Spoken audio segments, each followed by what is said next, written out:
Assalamu alaikum wa rahmatullahi wa barakatuh. Hurmatly merimli borker musulman bir tuğandarım, akiretlik beýişlik çakındarım. Allah Talamdын merimi, ırайымы менен ушул Мерин эжекебиз менен bir учурда 5 балалуу жалгыз бой эжекебизге үй салып берген элек. Ушул Актерек айылынын жалпы тургундарынын сүйүнүчүнө, кубанычына себепчи болуп, Allah Talam kabul kılgan eken, mına dağın uşul ayılga dağı bir жалгыз бой эжекебизге үй баштаган отурабыз.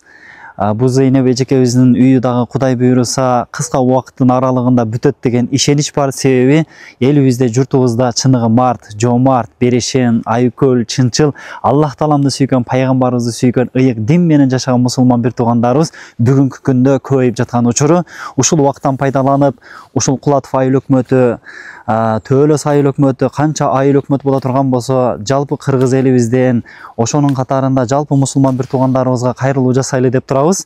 Кыска убакыттын аралыгында бүтүрүү үчүн албетте сиздердин жардамыңыздар, сиздердин колдооңуздар керек.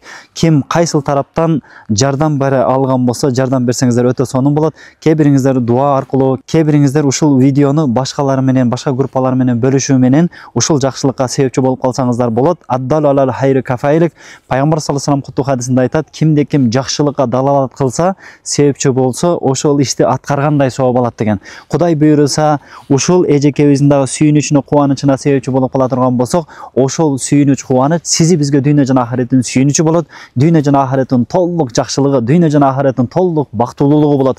Пайгамбар өзүнүн куттуу хадисинде айтат, бир инсандын муктаждыгын бүтүрүү менин мечитимде bir ay etkafta oturgandan жакшы деген. Ал эми бир мусулман бир туугандарыбыздын бир муктаждыгын бүтүрө турган болсок, Аллах Таалам сизи биздин дүйнө жана ахиреттеги бардык муктаждыктарыбызды Аллах Таалам өзүнүн жоопкерчилигине алат дейт. Ошол себептен бардыгыбыз Аллах Таала менен мамиле кылып, пайгамбарыбыз менен мамиле кылып, акыретибизди куруп, дүйнөбүздү куруп, ушул эжекебиздин дагы үйлүү болуп калышына себепчи болуп калалы деген сунушту берип атабыз. Ушул убакыттан пайдаланып биз Мерин эжекебизге дагы терең ыраазычылык билдиребиз. Ушул убакытка чейин дагы кызмат кылып келе жатат.